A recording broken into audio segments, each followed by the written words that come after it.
Invitational. In our first game, three-time 1990 winner, colorful Chris Warren of Dallas, Texas, will take on Tulsa, Oklahoma's Mike Edwards, who's still looking for his first championship. That winner will face third-seeded Walter Ray Williams, Jr. of Stockton, California, who hopes to break a 3-year winless drought. In the semifinal game, we'll see last week's winner, David Ozio of Vidor, Texas. And our tournament leader has a unique style and needs to win just one game for his first PBA title, Mike Miller of Albuquerque. That's our outstanding field for today's Professional Bowlers Tour telecast.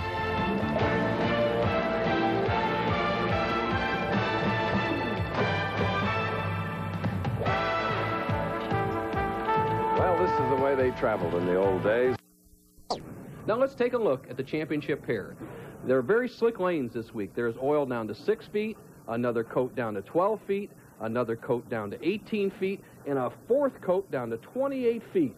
Now all this oil is dragged down the lane to a 45-foot spot, so it's very slick, and then dry the last 15 feet. Now all the players but Walter Ray Williams, Jr. will be playing the big hook ball. They'll be starting the ball around the second arrow, swinging out to the edge, and into the 1-3 pocket, Chris, and there's a lot of prize money at stake. Out of the total of $175,000, $34,000 will go to the winner, 18-10, 7 and 6. Coming up next, ABC's Wide World of Sports begins its 30th anniversary year, as figure skaters Brian Boitano, Liz Manley, Roz Sumners will be competing in the NutraStreet World Challenge of Champions. Now, in addition, there have been some dramatic developments concerning the World Cup downhill skiing in Bengen, Switzerland. During qualifying yesterday, a young Austrian skier had a terrible fall, and this morning, tragically, died. Consequently, the event schedule for today has been suspended. Bob Beatty in Europe will have a full report. Wide World of Sports, following our Professional Bowlers Tour telecast. In our first match, we have Mike Edwards and Chris Warren. Mike from Tulsa and Chris Warren from Dallas, Texas. You saw Chris a lot last year. He had 3 victories, finishing second behind Amleta Monicelli in victories and the money department. Chris with $197,000 earned, plus a victory in the Japan Cup. All right. You look good on that shot, Bo. Well, Chris, the lane is 42 inches wide, and he used just about all of it on that shot as he swung it out to the channel. Now, you see a little bit different style from Mike Edwards, a little more conventional, down and in. 29-year-old.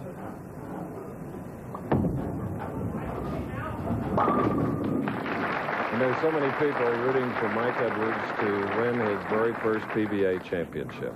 Very successful, but that first victory coming up, maybe. Mike Edwards, basically a long approach, a 6-step style. He's only a shoulder-high swing, very strong individual. When he was playing football in his high school days, was bench pressing over 300 pounds. Now has trimmed down to a svelte 185 to accommodate that nice smooth bowling style, going for a double, second frame.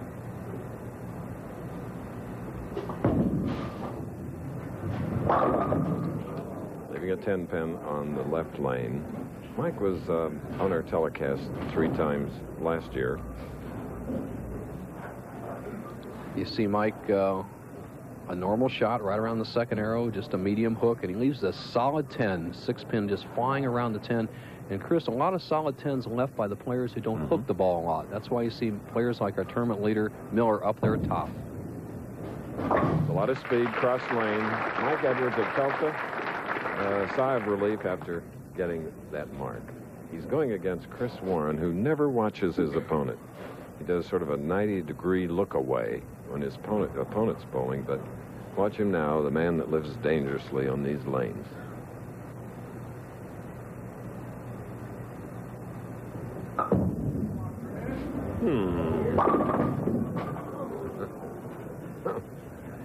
Around the world shot, looks like it's almost going in the channel, then breaks very sharply. Almost leaves the 4-7-9 split. And Chris, as we see the style of Chris Warren, a 5-step delivery, and he has a real high backswing, and he gets a good inside-out swing, tremendous wrist action. Doesn't get very close to the foul line, about 6-8 inches behind the foul line. but the right-hand lane has been the trouble lane over the years on this championship pair. All right. This is actually the 32nd PBA championship here, and over the years, Nelson, we've had just the great names. Dick Weber, Ski Ferimsky, Dave Davis, Billy Allen, all of them have won this event. A lot of great champions, and we'll take a look at the position of Chris Warren on the lanes. He's going to get up on the approach and stand just a bit on the left side, and he's going to slide way over here on the left, and you watch the ball trajectory out between the second and third arrows, and obviously precipitously close to the gutter.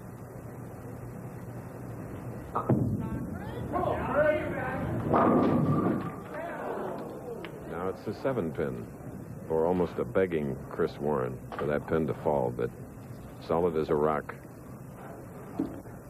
Chris Warren with the big hook ball, and I don't blame him. Every time you hit around the 1-3 pocket with that much power, you expect to get a strike. That time he just sliced that 5-pin right in front of the 7. He has that 5 jumping.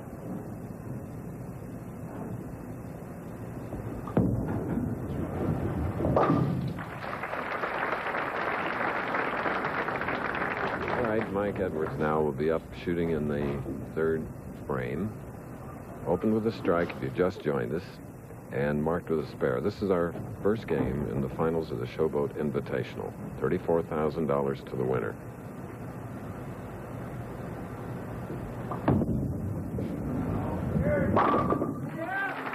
Earlier we had a chance to ask each of the bowlers if they had a message for our troops in the Persian Gulf region.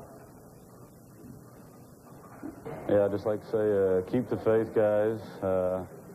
Our thoughts and our prayers are with you and your families, and good luck and come home safe. Amen. Now a double to take an 11-pin lead. All right, Mike Edwards. Your game is a bust, they've always said, and he surely didn't trust that shot. Got a good break and has an easy spare. Conversion here, he'll trail Mike Edwards by 12.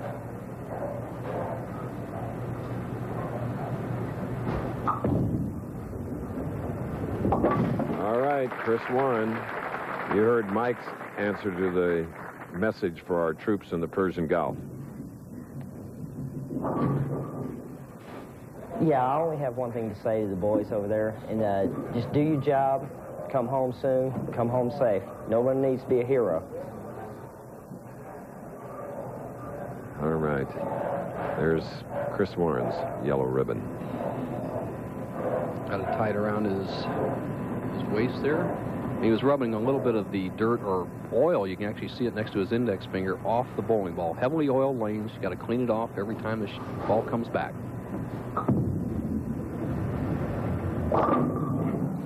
Leaving a 6-10. Well, he just looks out of time. Very few times I've ever seen a top professional completely lose his timing. On that particular shot, he was just completely out of time, never gave him the ball enough room. Once again, gets a pretty good break, ending up with a 6-10 spare to shoot at, but he could be in real trouble, and Mike Edwards, his opponent, looks awfully tough.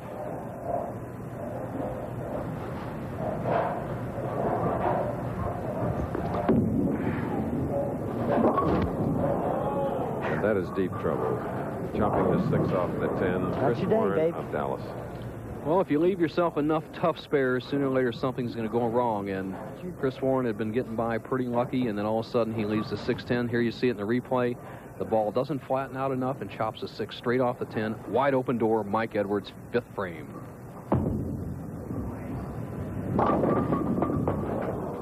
And wasn't able to jump on the opportunity.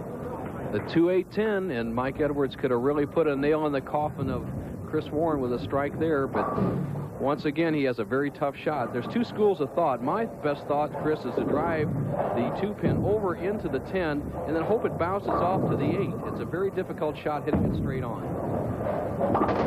That's not the way to do it, obviously. All right, so it's an open frame, 95 through the 5th for Mike Edwards. His lead now is 10 pins. So Chris Warren is now in as deep as he was prior to that last frame.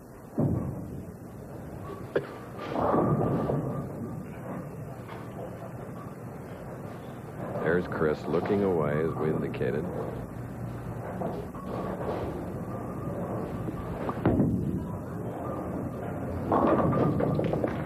Well, Mike is back striking after a double before the open frame. Well, Chris, he did something very important. Edwards getting both of those pins on a difficult split, and with a double of it, 2 pins actually becomes 1. Instead of having 93 in the 5th frame, he has 95. And he's kept Chris Warren at bay, and he still leads by 10. Now, Warren needs to get some strikes together because he hasn't even been close. Yes.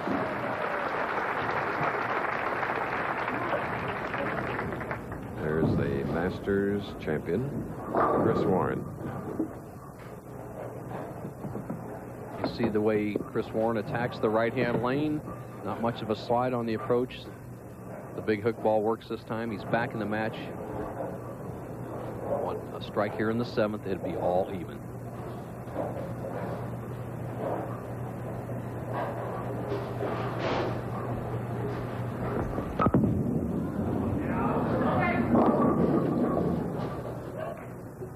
And a 2. Move right. I heard him say move right, and our bowling tip of the week deals with something like that. This week we started a series on how to adjust the lane conditions on the lane, and the PBA expert Lenny Nicholson helps us out. And once again, we see the oil carrying down the lane. That heavy oil I described at the top carrying down the lane, making it more difficult to get the hook. All right, we're in our very first match. Love bowling in this city, and they do a lot of it. There is Mike Edwards, and Mary Gagliano last September became Meg Edwards, Mike's wife. Pretty lady.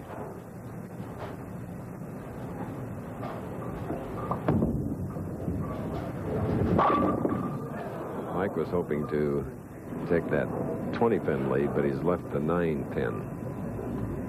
The winner will meet Walter Ray Williams, then David Ozio, and then Mike Miller.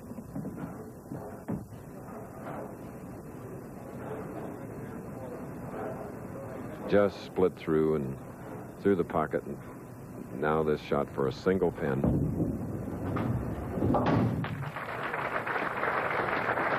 That spare was in the 7th. Let's hear from Bo Burton.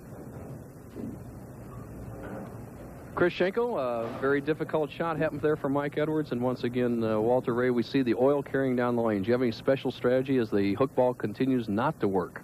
Well, it's working all right. It's just not working as well as it could be. But with the oil carry down, the people that hook the ball more can actually get around the oil carry down better than the guys that go straighter. So you may have a little trouble, but good luck. Back to you, Chris. And Mike Edwards, again, a single pin. Had a lot of single pin spares here today.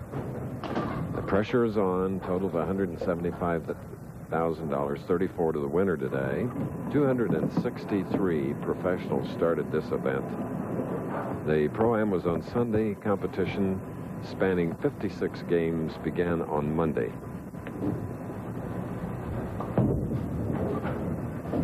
Mike Edwards continuing to lead here. Now by 9 pins. This is our first match.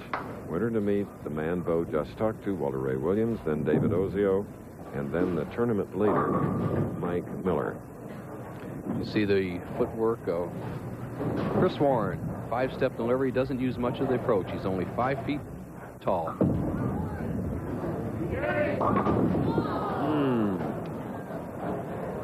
Disbelief. A very difficult split. Here he has the 3, 4, 6, 7, 10 split, not very often seen, and he has to make this to really stay in the match. It's not that tough. All he has to do is get the ball over in the 3-6 zone, drive the 3-pin into the 4. The 4 will take out the 7. The ball will take out the 6 and 10. Let's see what happens. Very important shot. He needs it to stay in the match.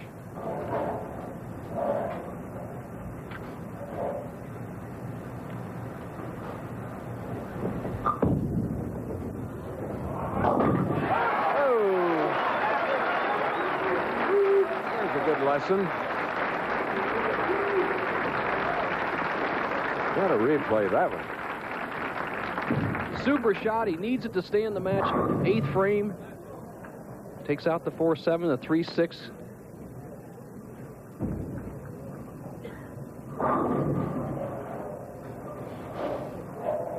Oh, if that doesn't get it flowing, nothing will.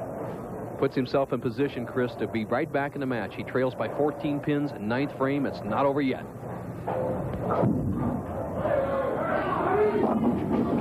Come on.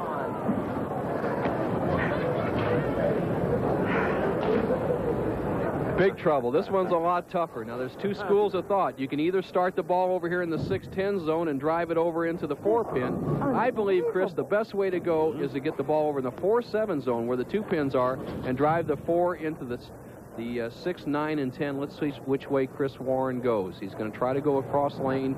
It's easy to get 4 pins this way, but it's more difficult to make it all, and he needs them all. So you thought you had problems in league play last week.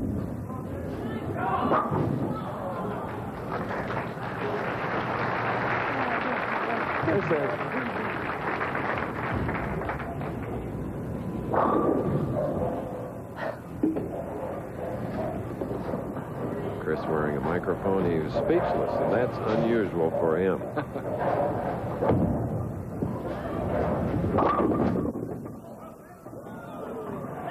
A 6-pin now for Mike Edwards, who Meg is tenth. Well, Chris, we're seeing something we've seen the last 3 years at the Showboat. Last year, this was the lowest scoring championship round of the season, the only one the players averaged under 200. And basically, we're seeing the same thing. The oil's carrying down the back end. There's just not much of a shot out there.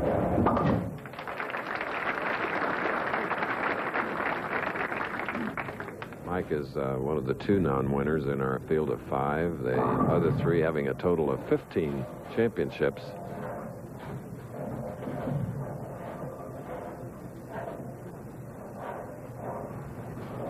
Only wait for the next stop where he defends his title.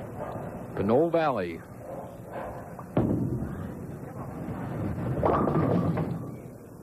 That's still going to be enough for a winner for Mike Edwards. The worst he can do is 177. He's got a makeable split here. The 3, 9, 10 has to get the ball to the right side of the 3-pin, let the ball carry into the 9, and then the ball deflect over into the 10. It's a very interesting shot, and he really doesn't need it to win. He's going on to meet Walter Ray Williams Jr. in the second match. All right, we have a winner. We'll have the final scores. ABC Sports presentation of the Professional Bowlers Tour. We'll return after this message and a word from our ABC stations. The warm-up shots being taken, 56-game format this week. Normally the pros bowl 42 games. It's 56 games. Walter Ray Williams Jr., the higher finisher after 56 games, finishing 3rd. He has a choice of either starting the match or finishing the match, and so he has opted to start 2nd and let Mike Edwards start off the match. Edwards just snuck by the first match against a very confused Chris Warren. Let's see if he gets straightened out in the second match.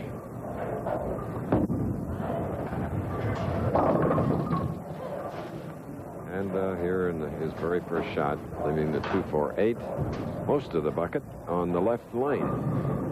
Once again, I'll reiterate, the last 3 years in this championship pair, we've seen the lanes in pretty good shape as they warmed up. The big hook ball coming and working very well. Then all of a sudden, it doesn't work. And so they're having a lot of spares not coming up to the head pin as Mike Miller has left the 2-4-8. Would you believe that?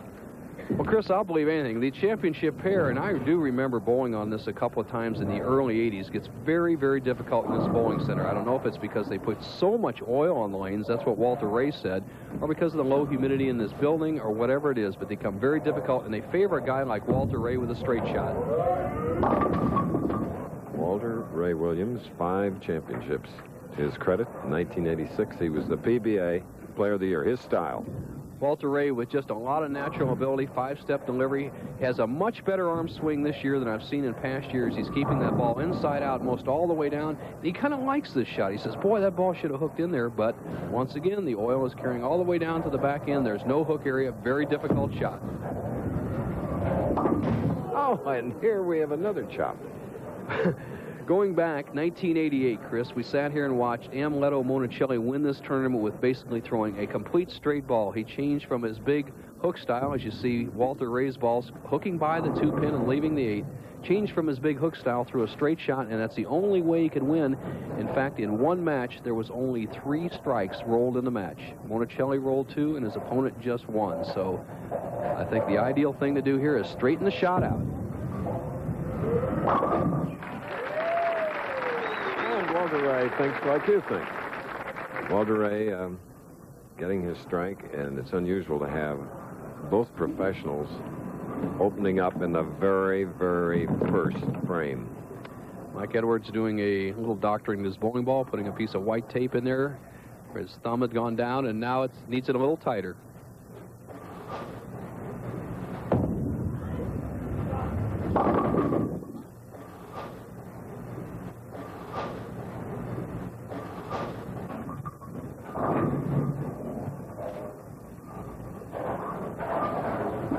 Mike Edwards, he was shooting in the second frame with an open in the first. He's left the 7 pin a little bit to the right of center now for this shot.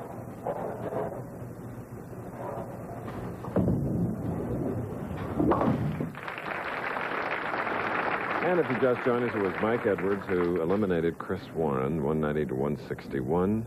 Chris Warren leaving and heading up north, California, Pinole. As the defending champion, picked up 6,000. Edwards thinking of a way to overcome this championship pair. Historically, anybody who could find a real good shot has just breezed to the title. Last year, though, David Husted and Marshall Holman went to extra frames, won it in overtime. Husted. And Mike leaving the 10 pin on the left lane. When that oil gets down to the back end, you don't, not only when the ball comes back to the pocket, it doesn't hit as hard, just like there. As Meg, I don't think she understands what her husband's going through right now. Mike Edwards just trying to fill the frames. You don't need to get a lot of strikes when the scores are low. Fill the frames, put the pressure on your opponent.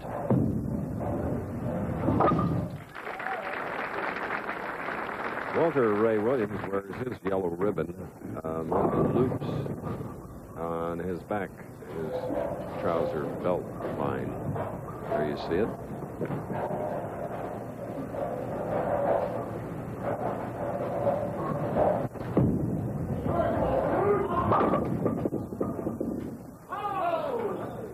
Almost. Walter trying to make an adjustment. He came in light, left the 2-8 in the first frame, so he moves his feet over a couple of boards and tries to go more directly towards the pocket. It drifts a little high for the 4-pin. Not much margin of error there. Walter Ray has made the proper move, though, and he'll stay close in the match. And it goes right by. Surprising, the player that was picked the best spare shooter on the Professional Bowlers Tour by his peers, an honor he shares with Joe Berardi, completely misses 2 spares right out of the go, very uncharacteristic of Walter Ray Williams Jr. And he's embarrassed. And behind by 11.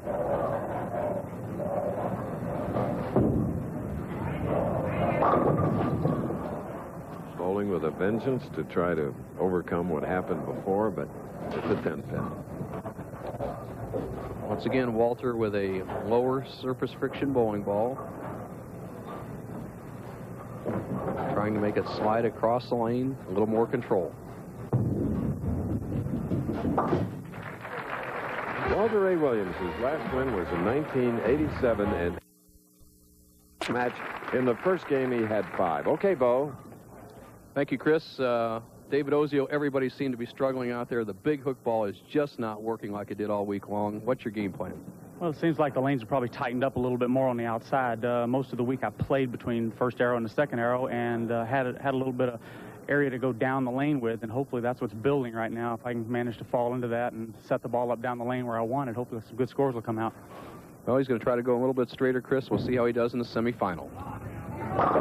And Mike Edwards bending one into the 1-3 pocket, leaving the 10 pin on the left lane. The defending champion here, David Husted, finished 52nd and picked up a check for $900. Okay, Mike now trying to mark with a spare.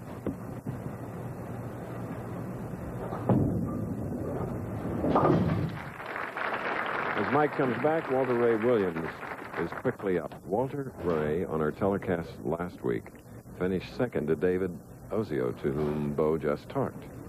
Two of the finest players today, Walter Ray and Ozio. Mike Edwards doesn't take a backseat to anybody, though. Very nice. And here, this college graduate, Walter Ray, had this to say in a message to our troops. Well, I just hope what they're doing is getting peace done as soon as possible and they all come home safe. Okay. 4-time world horseshoe pitching champion. 3 times world junior champion.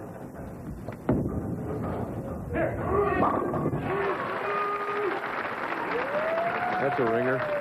That's for sure. That was a sweet shot. His best shot, most aggressive, most confident shot as he cuts the leads of Mike Edwards down to 1 pin. And I believe that Walter Ray Williams Jr., as you see his style and his reaction, has the best idea. When the lanes will not accommodate the big hook ball, go hard and straight. It's match play competition.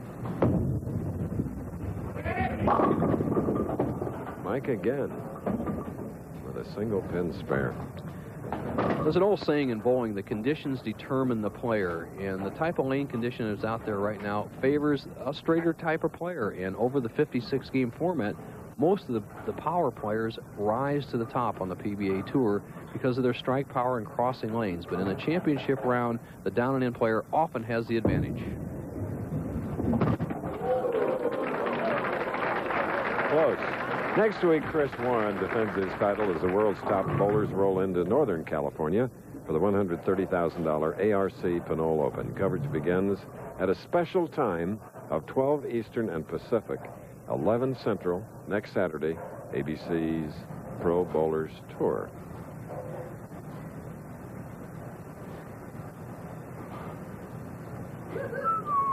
Just barely clips the 10-pin off as he gets a good break, and the match is all even right now. There was some extraneous noise from the spectators here. Thus the stop and restart.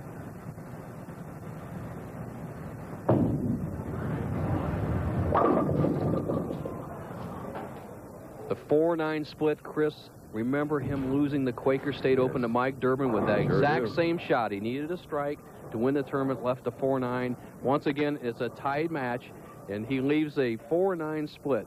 He has to get the ball over here, slide the 4 into the 9 to make it. Here's how it's done. If he makes this, he'll trail by 2 pins. If he doesn't, he drops 13 behind. Going all out, courageous bowler that he is, Mike Edwards dropping behind now. 1 strike in the 4th frame.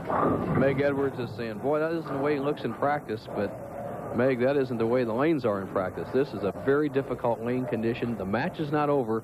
Right now, Edwards has a potential 193. Williams going at a 196 pace. Right. Crazy game, Bo. Like Chris Warren, who was eliminated by Mike in the first match, he had 2 big games to make the number 5 position last night. But today, could only shoot a 161. Well, Chris, Warren averaged right at 200 for the whole week and then almost 240 at night. So this is like a morning lane condition. So he really was programmed to struggle at night. Now you watch Mike Edwards. He's standing way over here. He's going to slide here and have a ball trajectory right between the 1st and 2nd arrows.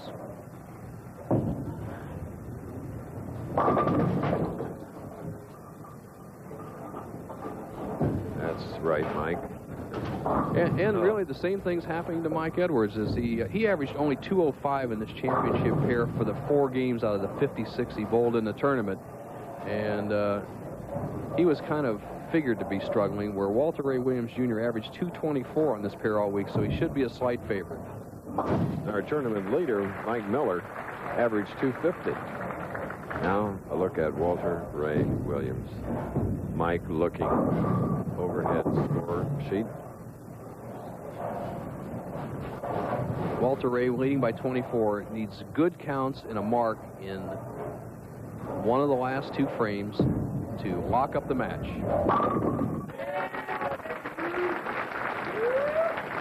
Walter Ray from Stockton, California, grew up in Eureka. One of 7 children who all enjoy bowling and horseshoes. Now we'll see how Walter Ray's attacking the lane. He has this match well under control. Walter Ray, once again, he'll start over here in the right-hand corner. A slight drift, not nearly as much as Mike Edwards, but he'll play a much straighter shot right around the first arrow. You won't see the big hook.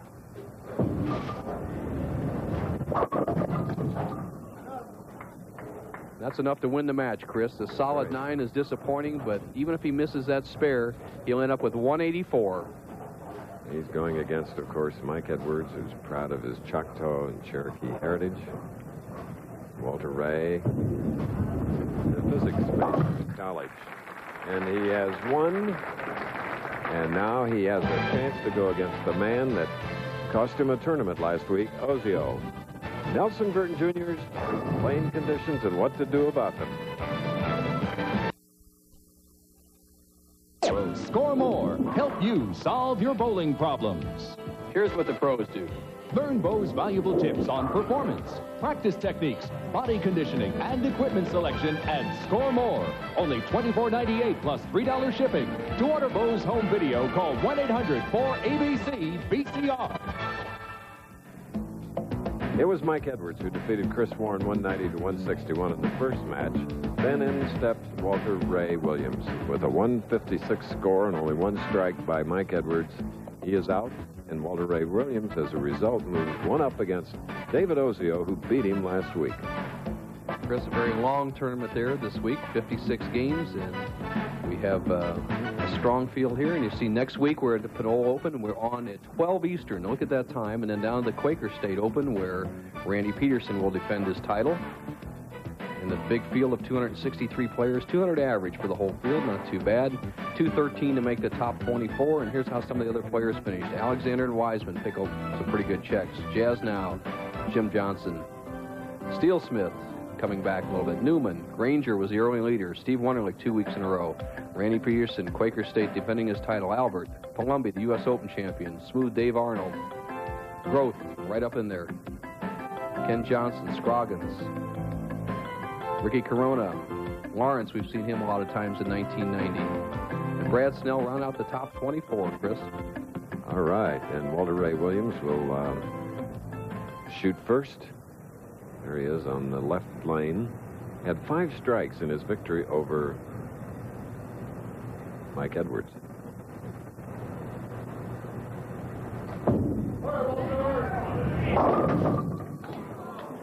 Seventh in. For the man that in his career has had 11 second-place finishes. In fact, he has made 18 telecasts since winning a PBA tournament. And you know, he's a good winner. That's such a surprising stat. So it's been over 3 years, so this will be a key game right here for him. So now David Ozio, who came to the fore last week. He's 3-1 from the top seed. He won from there last week. Now he is the 2nd seed today. Oh, I like where he left off last week. David Ozio, just a classic style. 5-step delivery, good push away, shoulder high swing, wrist cupped, deep knee bend, excellent follow through, and so well practiced. He and Steve Wonderlich have to be the best practicers on the tour. I mean, they practice and practice. He probably practiced over 100 games every week, even when he's off. I'll tell you, he and Steve are good on these lanes as well. They won the doubles here at Showboat last year. Very smooth shot right there by David, and yet the 10-pin doesn't go as he changes balls for the spare. Here's a man that would like to win consecutive championships. Dick Weber did it. So did Don Johnson. First 2 of the year, that is.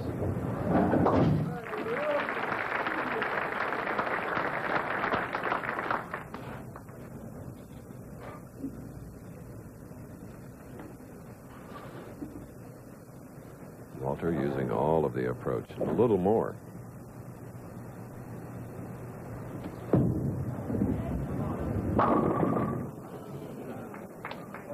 Another 10-pin. Well, Walter just being around the pocket, he's not going to beat himself that way. I don't see for any way it's going to take a big score to win this match. So Walter, as you see from the overhead, Nice snap of the ball, snap of his head, but once again, he doesn't snap out the 10.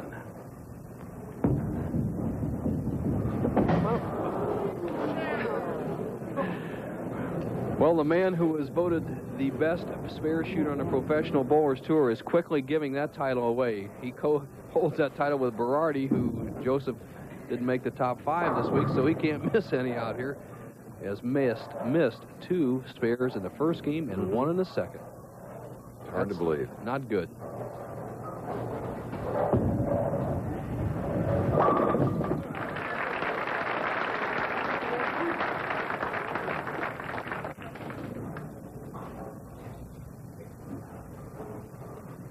All right, now David Ozio. Open with a strike if you just joined us. We're in our 3rd game, spare up, shooting in the 3rd frame.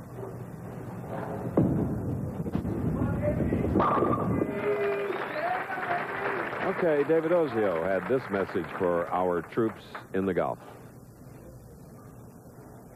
Well, I've followed this very closely the last few days, and I am totally awed at the amazing courage and of the president, both, and you guys.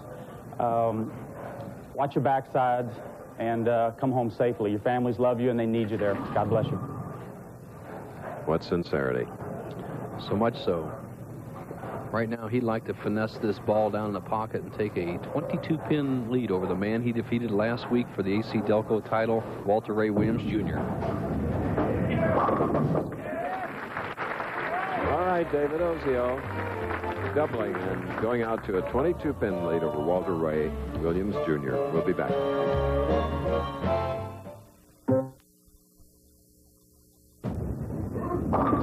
High hit leaving the 3-6-10. With a strike there, he would have come back to within 12 pins of his opponent, David Ozio. Wastes no time, this man. And just get it, that ball just keeps going to the right. And we go to our right to Bo Burton. Thank you, Chris Schenkel. Mike Miller, tournament leader. Unique style, Mike. No thumb in the ball. Let's see how it works. Mike just sets it all the way on the wrist. There's not even a thumb hole in the ball, and Mike, you're going to have a little problem maybe this last game. The lanes look very tough. Have you tried this style with a lot of carry down on the lane? I've tried it only a couple of times because I've only been 10 tournaments now. So I've got a couple of different balls drilled up, and we'll just see what happens. I think I'm confident. 1 second question. You can throw it straight with your thumb in the ball. You ever consider going back to that? I did 1 game this week, but that was on a real radical pair. I don't think I'll be doing that right now, though. All right, his first title shot, Chris. So let's see what happens in the final match. And Walter Ray has to be content with more spares and strikes today, having 5 in his victory in the previous game over Mike Edwards. So David Ozio faring a little bit better. David's yellow ribbon, left hip pocket.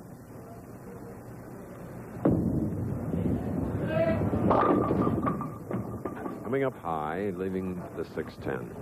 Be fun to see the tournament leader, Mike Miller, performing. Well, it's so interesting, and he does it so well. It's just about the maximum power you can get on a bowling ball. So it could be the wave of the future. I asked a lot of the players their opinion of it, and they're kind of mixed. Okay. So they've been doing that. Each of the bowlers that have come through here has done just that. You know, once again, the old question comes up, should you change balls for spares? And we've seen players out there changing balls for spares today. They either drop it, make some mistake, and his 3 top players have had problems with easy spares today. So I'm not sold on changing balls for spares. Change the shot every once in a while. All right, you got breaks like that one. David Ozio gives a long look down there, 60 feet. We're in our semifinal match. Watch again. The 2-pin, the 3rd pin on the left-hand part of your screen. That's the key pin. Head pin hits the 2, drives it between the 4 and 7 pins.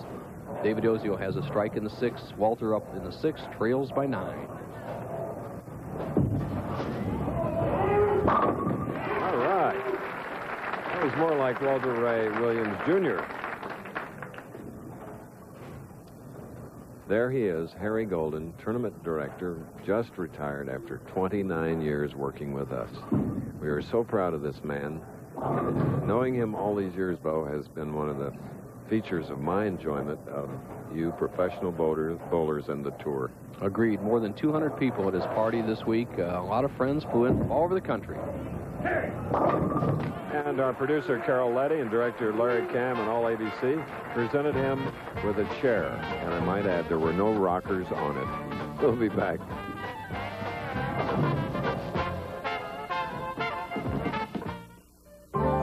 Get away from it all in the new Explorer from Ford. If you're looking for 4 doors and more interior room than any vehicle in its class, if you want 4-liter power and push-button 4-wheel drive in the best-selling vehicle in its class, if the only thing you want to leave behind is the city, your Explorer is ready. Your Super Bowl weekend with some Super Bowlers. The game's best. Head to Northern California for the ERC Pinole Open on ABC's Pro Bowlers Tour next Saturday. It was another great year for Amleto Monticelli. $204,000 on the lanes. Back-to-back PBA Player of the Year honors. Chris Warren second, Bone Palumbi. And some great names there in that top 5. And they'll be back all this year, 1991. A little note, Amleto Monticelli has not bowled the first 2 weeks. He's afraid of air terrorism and has not flown from Venezuela. He's going to wait till this conflict, or at least flying is a little safer, so he's not on the tour. All right. David Ozio with that double gets himself up by 9 pins. A big, big shot. Another one coming up here. I want to see the really great styles in today's game. Let's take a look at how David Ozio attacks the lane. We'll watch his standing position, his starting position, how perfectly he walks the approach. Almost in the center. He'll slide in this area. Just play a medium hook right inside the first arrow. Nothing real big, nothing fancy. But look at how perfect this approach is.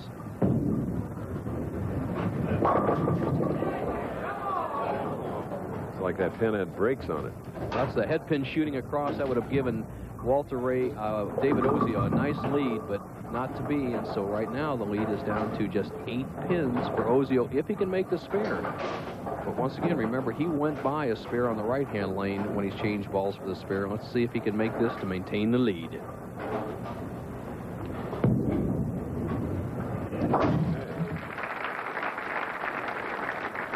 Only 8 pins separating these two professionals. And what a big pivotal game it is. It's a semifinal game. The winner goes in against non-winner tournament leader Mike Miller. These two were in the final match last week, Ozio defeating Walter Ray.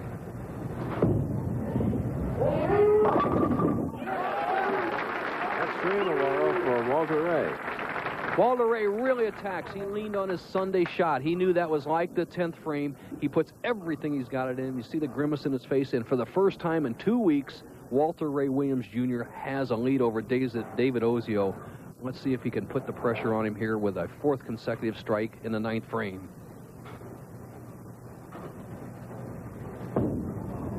And he does.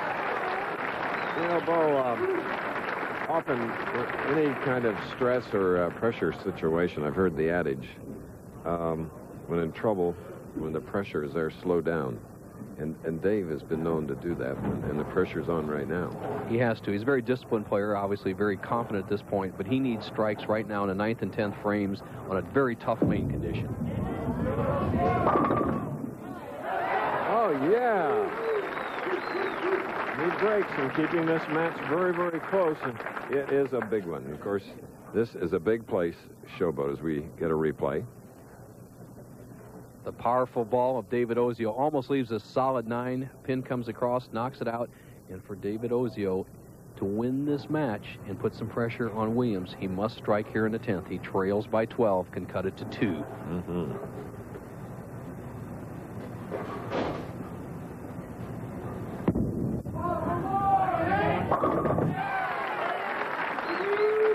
These are 2 tremendous professionals. Between them, 12 PBA titles.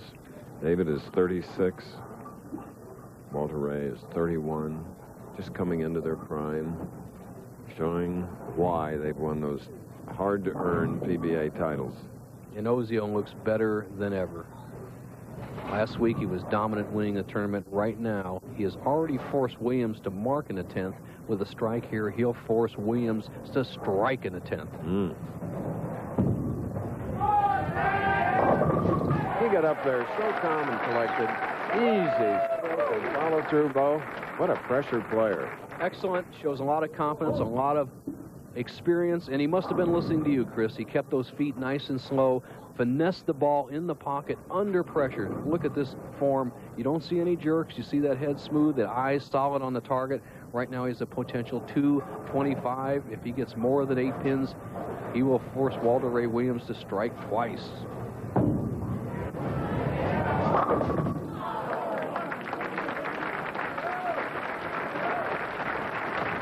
All right, 224 for Ozio. Walter Ray Williams Jr. has to strike in the 10th and 11th frames.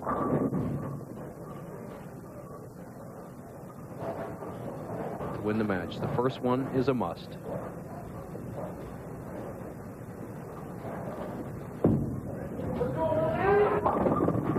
Sliding by, leaving the 2-8. He can't do it now. The best he can do is 215. Walter Ray Williams Jr. once again is thwarted in his bid to end these 19 consecutive telecasts without a win. And once again, 2 weeks in a row, he goes down to defeat to Ozio. Scores immaterial. Best he can do is 215. Okay, that was our semifinal match. Ozio moves into the finals against Miller's ABC Sports presentation of the Professional Bowlers Tour. We'll return after this message and a word from our ABC station. I have permission to die. Danny Glover. It's all we really got.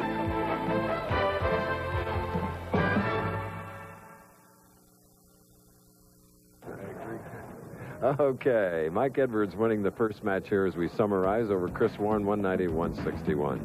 Scoring was also a problem in our second match of the afternoon. As you can see, Mike embarrassed with his 156, Walter Ray's 195. Walter Ray then moved into the man that defeated him last week, David Ozio, and Walter Ray is out, 224 to 215.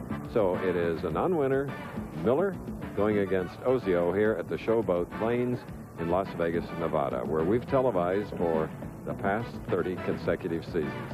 It's a hotel and casino, and it's a very relaxed place. Everybody has a good time, and here we have Mike Miller stepping in, and Bo, the handshake, and Mike can relax a little while this man will have to shoot first.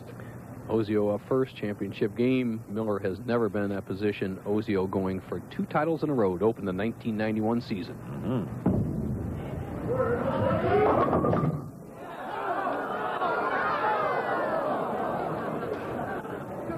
Wow, what balance of that pin. Well, actually what happens, he rips that 5 out, and what happens, the pin comes over and stands it back up. Now that pin shall stay off spot as long as it's not knocked over by the machine. So it's slightly off spot, so you can call it the 5.5 pin right now. Ozio should have no trouble making this shot. Okay. So now, stepping in Mike Miller. Tournament leader hit the grip. Mike Miller, no thumb hole in the ball, Chris. Watch where he sets his hand. Semi-fingertip grip. He only puts his fingers in between the first and second knuckles, wraps it back on his wrist, and it's the most powerful bowling ball you can possibly throw. Welcome to ABC Sports coverage of the Professional Bowlers Tour. In his first shot in the championship round, it's going to be very difficult for Mike because when the oil carries down, as anybody's watched this whole championship round, it's very difficult to control the big hook or even make it hook that much. So Mike, who now puts his thumb in the ball to shoot spares, has a very tough shot. All right, leaving a 6-10 and an open frame for the 29-year-old who bowls out of Albuquerque, New Mexico. I've seen other kids around the country when I've been practicing or doing exhibitions rolling this type of shot, but Mike Miller knew how to bowl. He was an established, pretty good pro out here on the tour, and you add this power to that experience, he's going to be somebody to contend with. Okay, the man that's rolled perfect 300 games in 5 of the last 6 tournaments.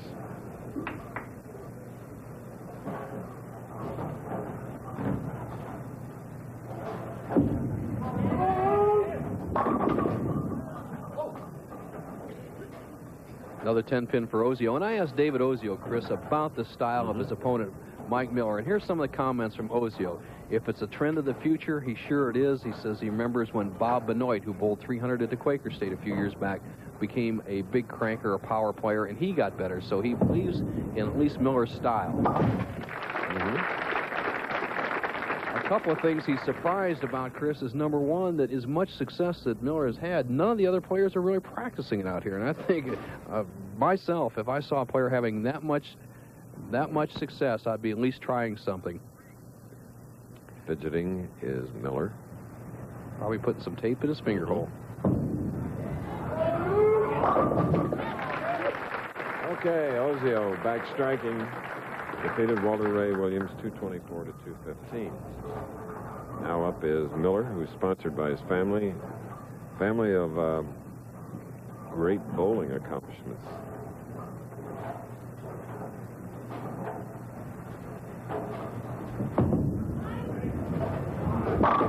And with that style, he has cut the lead to 110. You said a family of great bowling styles. As you see the profile of Mike Miller has, look at that wrist cupped right there. Look at that position. Bent elbow, then he just shovels right underneath it. No thumb in the ball, maximum power, and he has to keep his fingers under the ball to keep that type of control. He is just wonderful. I think it's really the wave of the future, Chris, and I think he's going to be like Roger Bannister did with the 4-minute mile. He's going to make everybody step it up a level. Said push-ups and hand exercises help build him up to make this style a success. Okay, Las Vegas, we'll take a break. We'll be back. Beautiful center in Las Vegas. Now David Ozio is ready to shoot here on the right lane with a strike up. Can take the lead right here. David, something bothered him a little bit. Didn't look like anything extraneous from the audience or anything, Chris. It must have his thumb just slipped in the ball. And once again, he's going to violate the 25-second rule, and it's going to be a $100 fine. If there's no extraneous interference, he's gone by the 25 seconds.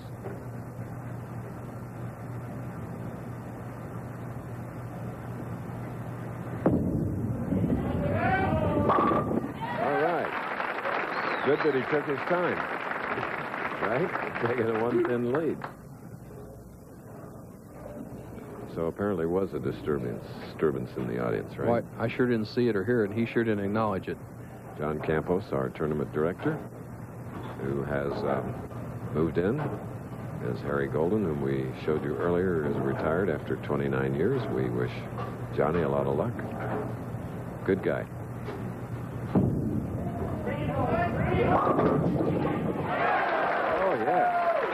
So a 3-bagger now puts Ozio, who won last week, into an 11-pin lead. But here now with a 3-bagger working, Mike Miller. Boy, sure testing Miller. Miller came right back after that open frame in the first with 3 strikes in a row. And once again, he trails by 11, though, coming up the 5th frame against the very, very red-hot David Ozio.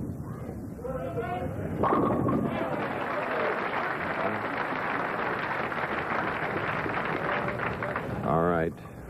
Mike with 4 in a row. Oh, he's impressive. Well, he's so strong that he can overcome the lane condition that everybody else has fought all day long.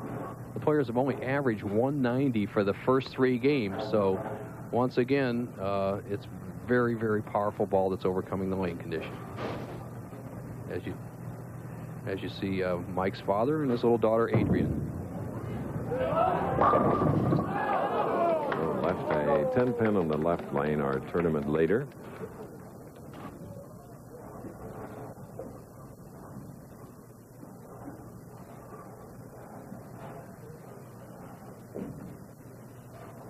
This is our second stop on the Professional Bowlers Tour in the championship game. It was Mike Miller, a non-winner, but is the tournament leader after 56 tough games. And right now going against David Ozio, who won last week. And Ozio, still with a 2-pin lead, can up it to 12. He has a 3-bagger working.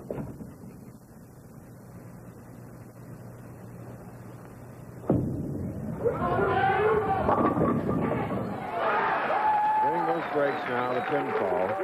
If you just joined us, Mike Edwards defeated Chris Warren 190 to 161 in the first game, and Walter Ray Williams defeated Edwards 195 to 156. Ozio over Williams 224 to 215, and now we're just beyond the halfway point of the championship game, worth $34,000 to the winner and $18,000 to the runner-up.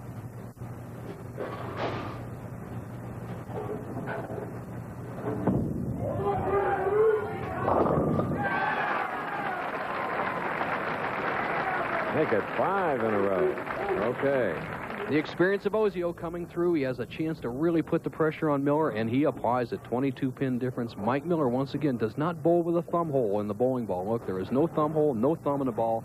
Maximum power. Let's see if he can come back.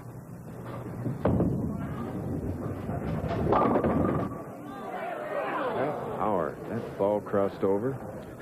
Well, that's the drawback of not having your thumb in the ball. The thumb is basically there to take a little of the pressure off the wrist and control. And when he does lose it, as you see him putting his thumb in the ball, conventional style for spares because he doesn't need power, when he loses control, he gets very wild as he was on the first shot. Okay. The 30th anniversary year of ABC's Wide World of Sports starts today. Great figure skaters from Barcelona, Spain, and the NutraSweet World Challenge of Champions. Brian Boitano, never better anytime, Bo. Debbie Thomas looks good, and I know you called the action with Peggy Fleming. Mm-hmm. That about 10 minutes from now. Don't miss it. Not because Peggy and I did it, but because the greatest skaters in the world were on it, and it's a beautiful show from Barcelona. And can't miss it is what you can say to Mike Miller right now is he has a very simple spare of the 2-pin, but he can't afford to miss this in the 8th frame to stay close in the match.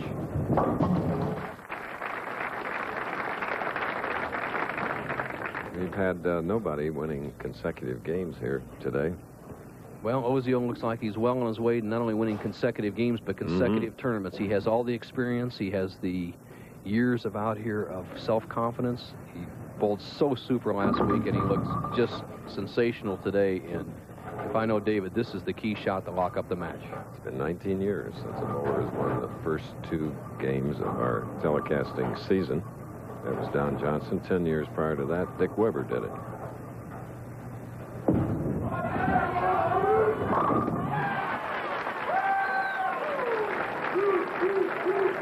Well, he's getting a 6-bagger, a little more on the end of this week. Last week, he was strong up front. You're right. He started last week with 6 in a row before leaving a spare. Had a potential 300 game last week. Started out with 2 spares and then has strung 6 in a row. And you could tell by his reaction how important that 8th frame was. Now this one slams the door. Strike here for Ozio. It's back-to-back titles.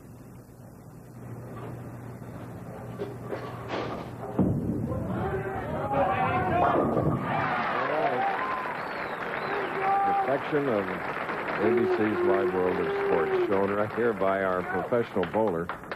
In addition to the World Challenge of Champions, there have been some dramatic developments concerning World Cup downhill skiing in Wengen, Switzerland. During qualifying yesterday, a young Austrian skier had a terrible fall and tragically died this morning. Consequently, the event scheduled for today has been suspended, but Bob Beatty in Europe will have a full report. Now, Mike Miller comes up in the 10th frame, a possible 235. He will not win this match. Ozio, unless he fouled or threw it in the gutter, which I don't expect he'll do, has it locked up. But Mike Miller, watch his style. Remember that name, because you're going to see a lot more of this young man. He's tough. He's bowled very well today. He's just gone up against a red-hot, experienced Ozio.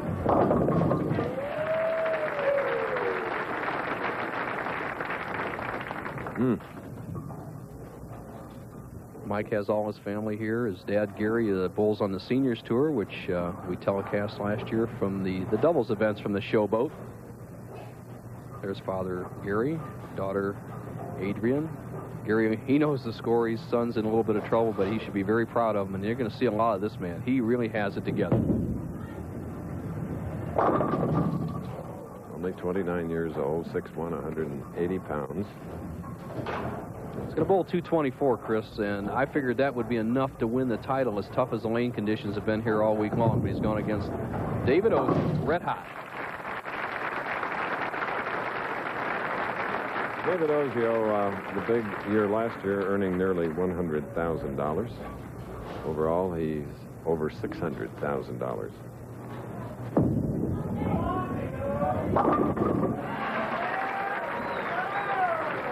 Last week it was $259 for the AC Delco Classic. He has a chance for $279.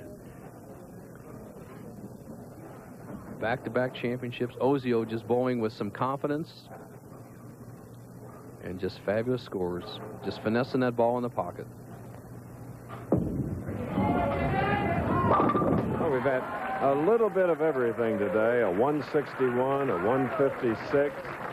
Biggest score up to this was by Ozio, 224, and he's going to have a big one right here. Miller shooting 224 in this final. So we'll be back at the Showboat following this.